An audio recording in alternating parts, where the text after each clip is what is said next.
Ngasi amuk khangminarasi mayam khwai punamak viral thagi rasi khangminasi 2025 ahanba maktada aigi viewers mayambu aigi YouTube channel asida aina mayambu taramna okjari aigi viewers mayamna aigi YouTube channel asibu like share amasung subscribe tawbiduna aibu thawna hapkat pibagi damak mayambu aina hanna thagatjari maitai aikoigi ipa ipu ahal lamal oja guru singna thambiramba kayasi mangkhidanaba hotnaba kanglaicha ama oina tangai phade kanglai maitai aikoigi pari purigi oiba amasung amailongi oiba kayasi mangkhidanaba amasung malemda leiriba maitai macha kanglaicha khudingmak khangminasi yokhatminasi haiduna aina oja guru singdagi tanjarakpa phangjarakpa khangjarakpa kaya asibu malemgi mafamda mayamgi mafamda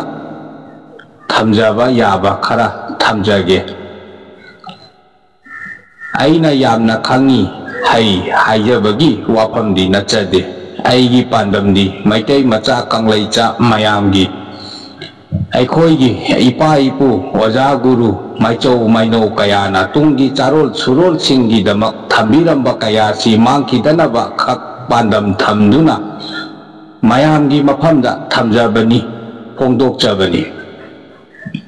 aina mayamgi mafamda thamjariba phongdokjariba kaya asida soikhiba lankhiba wahai karal chatkiba hairudaba haikhiba haigedabana haihudabana chingba kaya yaurabasu mayamna maitai macha kanglaicha amani khallaga ngakpiyu haina aina mayamgi mafamda hanna khurumjari adudi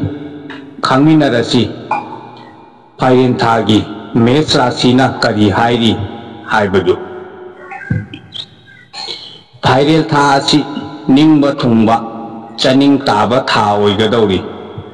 lal thum changani anauba lauri inkol lepsillu haiba laiya angam athau ato wasang singna sakhang maikhang ba misak oyu haiba laiya adomna haukiba punchida taukiba thau amagi matik chaba mahei phangu haiba lai anauba marup mapangsu phanggadori yeknaba yangsinbadi masing yamgani adubu yeknabana lakchabadi ngamoya amam mathengda chathoktabana adongi yaipaba oigani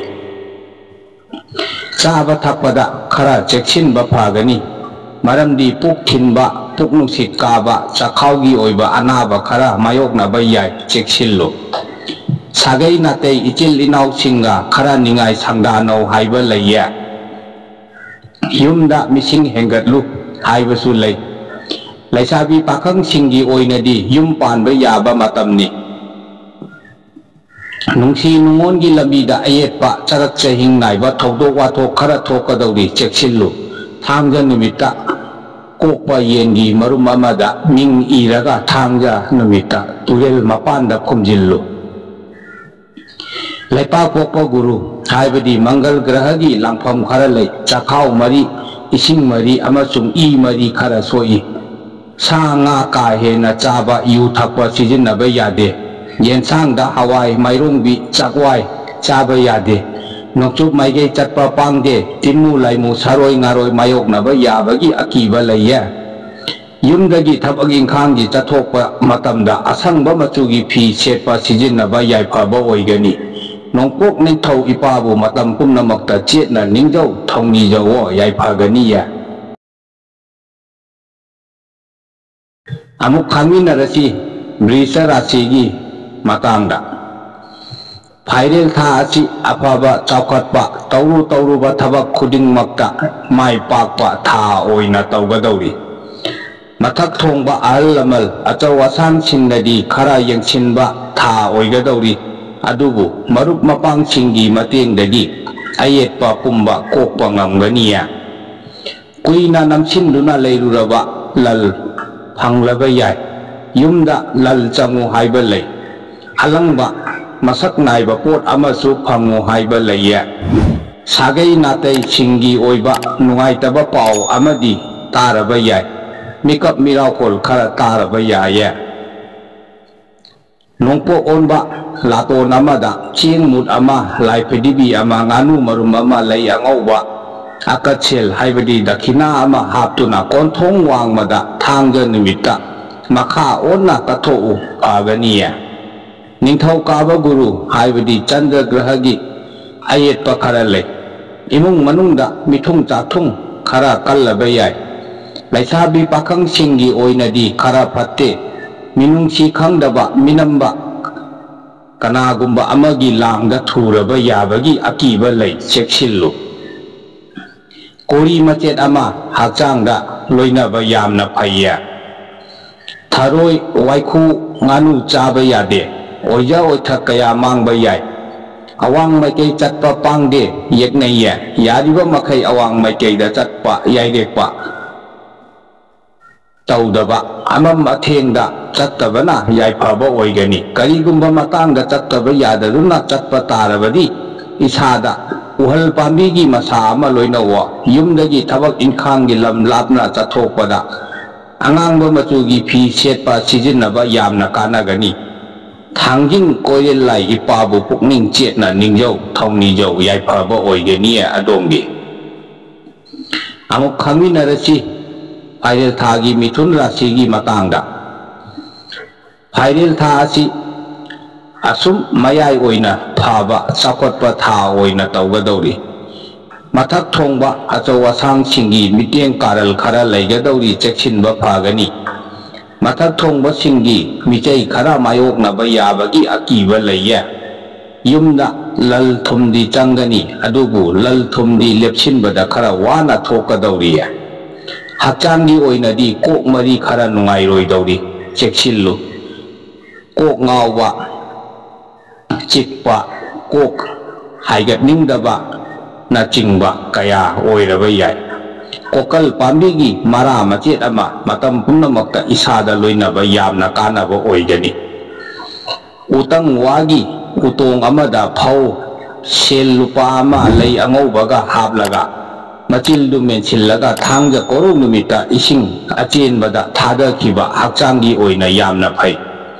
thauram asi pangthokpa loiraga aina ningjaba taipang mapuda maira ahum kachawa sagai natei ichil linau singi matengna ningjaba thabak thauram kaya pangba ngamgani laisabi pakhang singi oinadi khara phaba watli khatna chainaba ningai sangdanaba khara toina thoklaba yai Phamsu mayeng taba yabagi akiba laya Irai guru haibadi Shukra grahagi mityeng karal khara changgadori Isana pamjaba lai manam nungsiba ahumga Hai ahumga nongkok ningthau ipada kachawa yaifaba oiganiya Makha maikeigi mioi singa ningai sangdanaba amangba oiba yai Makha asi yeknaya amam mathengda makha maikei chatpa yade Yeknaba singna khudong chaba lokhiba yai nganu ngachik ngakra chaba yade mayai kaba pot sijinadabana adongi yaifaba oigani yumdagi thabakki lam chathokpada angauba machugi phi setpa sijinaba yamna kanaba oigani laining thau sana mahi ipabu chetna ningjau thongni jawo yaifaba oigani adongi amuk Phairil thagi karkat rasigi matangdasu khangminarasido Phairil tha asi yamna yaifaba nungaiba yumda lal changba tha oina tawgani angam mathau singi thaujaldagi anauba pham kaba yabagi tanja lakadori lau ingkhol lepsillu anauba sana likko lepsillu haiba laiye thabak ingkhang suba nombada marup mapang singi matengdagi ming chatlu mayamna sakhang maikhangba mi oyu haiba su laiye Anau-anauba thabak inkhangi khudong chaba yamna lakadauri Sagolchel guru haibadi Brihaspati grahagi khongpham yamna phaiya lei machu ahum hairam ahum maira ahum kwa pana mapum ahum langthai maton ahumga loinana ipok numita mangang punglupta koro haibadi surjada kachawa laisabi pakhang singi oinadi nungsing ngongi lambida Irang itakta tauringaida yeknabana mangnanaba silakpa yabagi akiba lei Asi pumnamaksi launam kanba anauwa marupna maram oiraba yai origi linama taipang mapuda kacawo yai paganiya nganu ok waiku chaba yade phatte awang maikei chatpa pangde awang maikei asi yaknaiya amam athenga yadba makai awang maikei chattabana adongi tungi punsigi damak yai phaba oigani Hakjangi oinadi singli naurida chikpa saba nungaitaba nuksit laimalgumba khara mayoknagani Hakjang sajel sanaba yaho nganna hagotpa hakjangi oina yamna kanaba oigani Yumdagi thabak inkhangi lamlapna chathokpada sorarel machugi phi setpa sijinnaba yamna kanagani Sidaba mapu thangin koirel lai ipabu chetna ningjau yaifaba oigani adongi Amuk Phairel Thagi Sinha Rasigi matangdasu khangminasi Phairel Tha asi awa nungai ani yanana chatpa tha oigadauri Achau asang singi khara khajik thaujal midiengdi laigani adubu ningai sangdanau haibasu laiya Namthak launam chauba taipang oiba oibi kanagi minam langda thuduna imung manung khara mahi langaba yai cheksinbiyu Marup mapang singi matengdagi matengdi phangani adubu sagai natei ichilinau singadi ningai sangdanagadauri lauri inkolgi wathok thokpa yai yamna nganu ahum saraga hairam taret leiram taret nongpo onba latonda haplaga sel lupa amaga maira ahumga loinana konthong wangmada makha maikei onduna thangja koruda kathok chawa Nomaijing Guru haibadi Surja Grahagi Khongchat yamna phai Laisabi pakang singi oinadi apam nungsigi lambida anauba khangna chanaba masing khara hengatlaba yai Ari anau sinaba yumbal lambida khanghaudana khongdaraba yai Wakhal khanthauba phai natrabadi mitlugi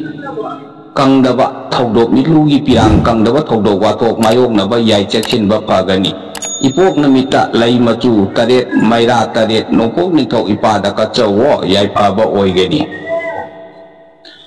Maji panba nga thambo waiku nganu chaba yade phatte awang maikei chatpa phatte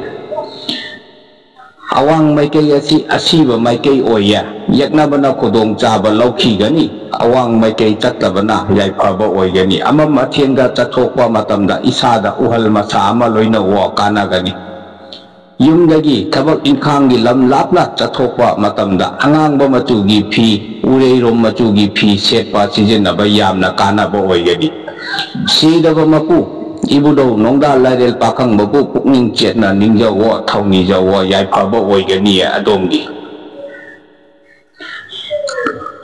Amuk khangminarasi Phairel Thagi Kanya Rasigi matangda Phairel Tha asi su Wakching Thagi matogum yamna afaba chaukotpa ningba thungba yumda lal thum changba anauba marup mapang phangjaba tha oigadauri Achau wasang singadi khara toina ningai sangdanau haiba laiya khara cheksinba phagani lau inkoldi lepsillu haiba lai adubu lau inkolgi matangda sagai natei singadi khara ningai sangdanau haiba laiya Ngambadi nangna ngamgani khango Hai ahum lay ahum langthai maton ahum maira ahum sana mahi ipada kachawa Thauram asi namajing korau namita tawa Laisabi pakang singidi yamna phatte apam nungsi kainaba yabagi akiba lay Karisu laitaba wafam amana maram oiraga Mayrik pidagi mayaubi hauba haiba wafamdu thoklaba yabagi akiba laiya Yamna salama saraga maira ahumga ipok namita turel mapanda kana khangdabi udabida tuminna kachawo yai phaba oigani Lepak pokpa guru haibadi mangal grahagi midieng afaba thaujal laigani wakhal lauksing chapkhatkani amasung thauna pangal hapkatkani Adubu thauna pangal ga loinana napal ju khara hapkatkadawi nganu khunu ok waiku chaba yade sango mafamba sebot lin manbisu sijinaba chaba yade yumdagi thabaki lam lapna chathokpa matamda asangba machugi phi igok machugi phi setpa sijinaba phagani kanagani sidaba mapu nokok ningthau ipabu chetna ningjau thongni jawo yaifaba oigani adomgi dama amuk khangminarasi phairel thagi tulara sigi matangda phairel tha asi awa nungai ani yanana chatpa tha oina tawgadawri lal thumsu lakpaga chatpaga ani asi changchat amada chatpa tha oigadawri afaba amana marup mapang singgi matengna chatkhiba lal amuk hanjinba ngamgani adongi napal yarabadi matam khara thadopana adongi damak yaifaba oigani maramdi yeknaba masing hengatlu haiba laiye cheksillu wa ngangba matamda khara cheksinba phagani irai guru haibadi shukra grahagi langkam khara mayokna ya sagai natai amasung mathak thongba singa khara ningai sangdana gadawri nongpok onba laton amada hairam taret lairam taret kabok natal taret maira ahum sel lupa ama yauna lamlong ahum phangbada thadu yaifaba oigani adongi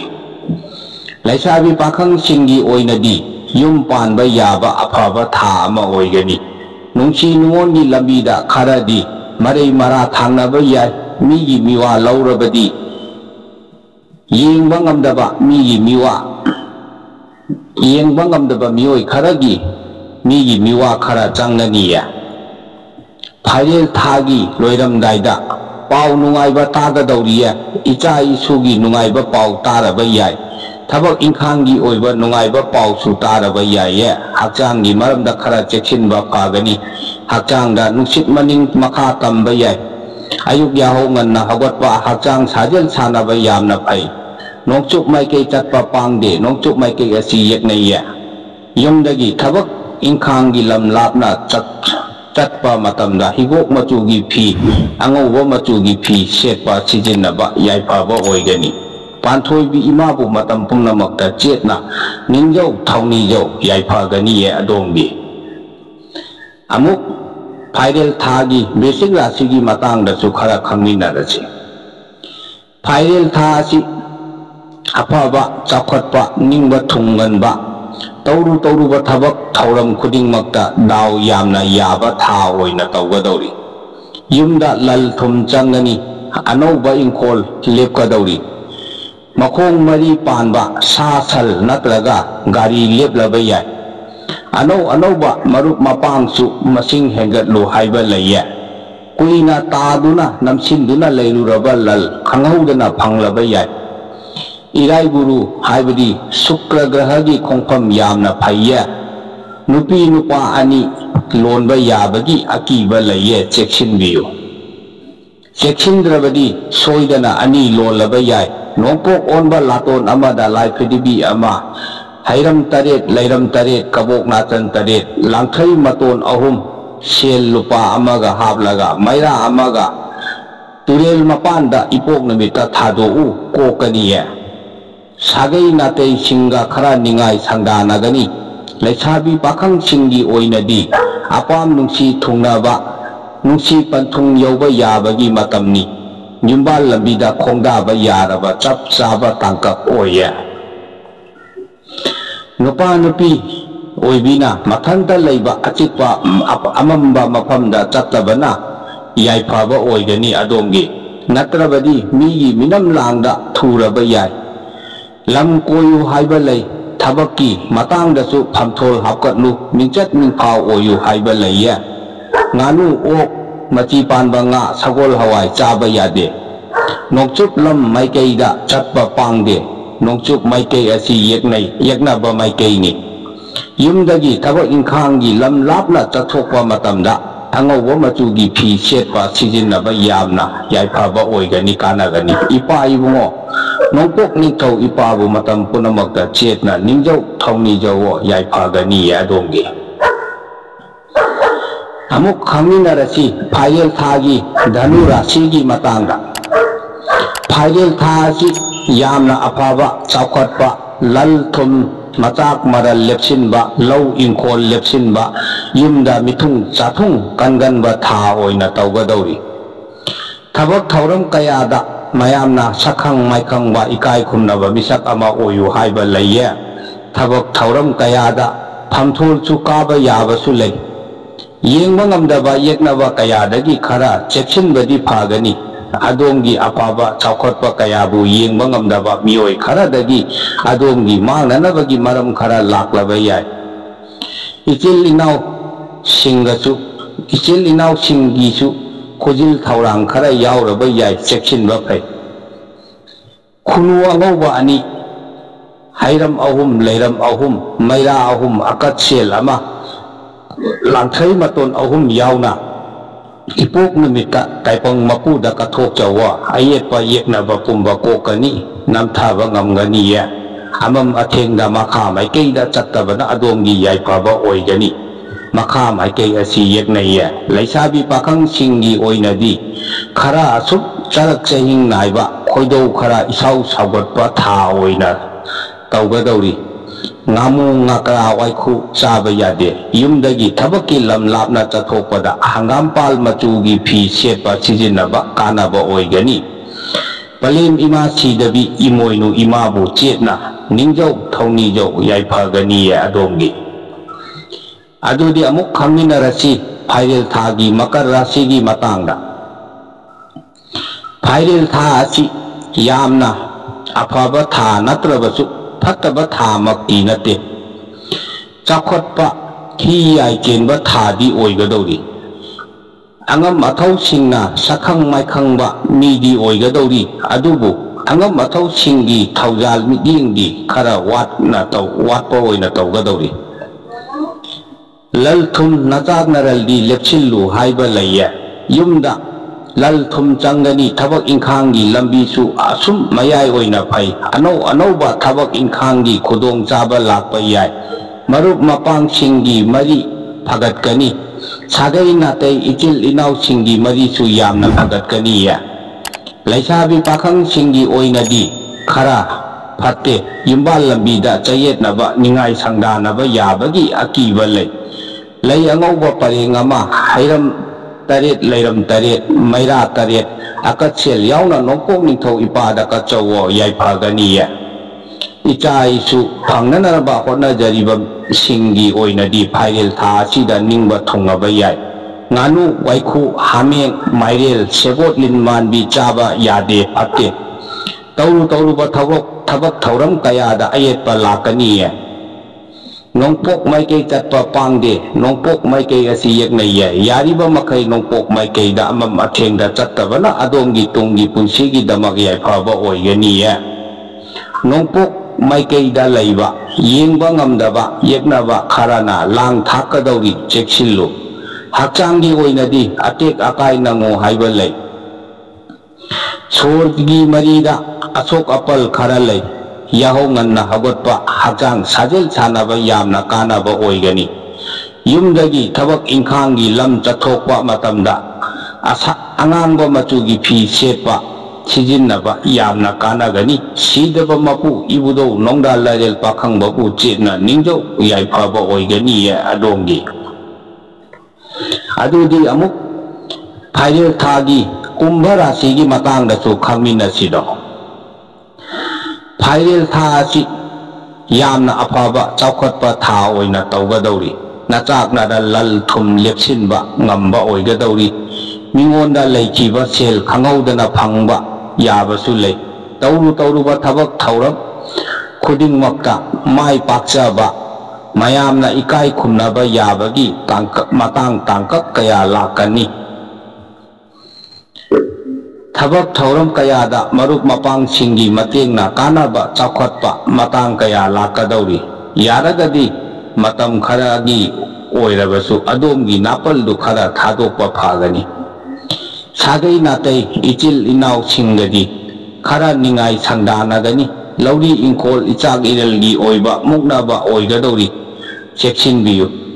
thengu ok machi panba nga nganu Haikru, Haining, Haimang, Saba Yade,